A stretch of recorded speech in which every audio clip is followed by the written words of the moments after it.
এই যে দেখো কালকে এখানে পুজো দিতে আসবো মায়ের। হ্যাঁ এই যে মা,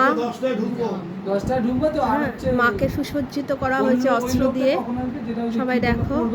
আর এটা হচ্ছে নিত্য পুজোর ঠাকুর। এই পুজোটা করছে মিলনট। এই যে মিলন, ও আমার ছেলেরই মতো, আমার ছেলে থেকে 2 বছরের বড়। আর এই যে মা, রিজুকে ডাক, রিজু এদিকে আয়। মা দেখো, সবাই মাকে দেখে নাও। কালকে এখানে আমি পুজো দিতে আসবো, মা বিপত্তারিণী। আমার সঙ্গে সঙ্গে সবাই দেখে নাও, কালকে আবার দেখাবো। রিজু কই রে? রিজুকে ডাকতো।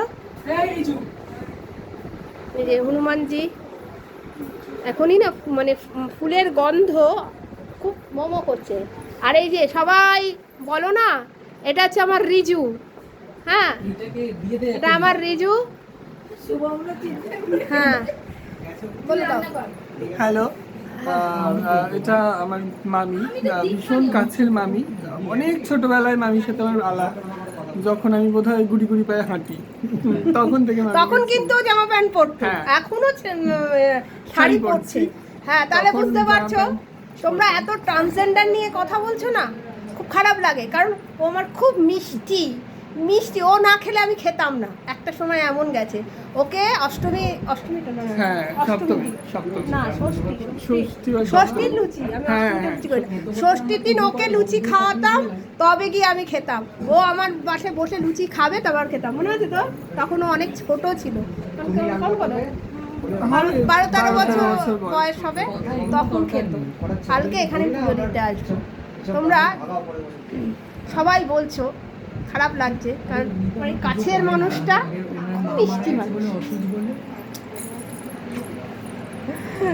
আচ্ছা এই যে মা, আবার মাকে দেখো, আবার কালকে দেখাবো মা যখন আরো ফুলের সজ্জায় সজ্জিত হবে।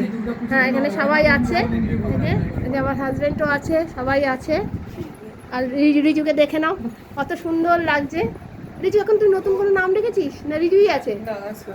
কি নাম নতুন নাম? নেত্রিকা। এখন রিজু থেকে এখন নেত্রিকা হয়ে গেছে। হ্যাঁ খুব সুন্দর লাগে, আর খুব সুন্দর ডান্স করে, ভীষণ সুন্দর ডান্স করে। ওর ডান্স দেখবে, সুন্দর ডান্স। যদি কোনোদিন সুযোগ পাই আমি ওর ডান্স, তুই আমাকে একটা হোয়াটসঅ্যাপে তোর ডান্স পাঠাবি, আমি আমার চ্যানেলে ছেড়ে দেবো।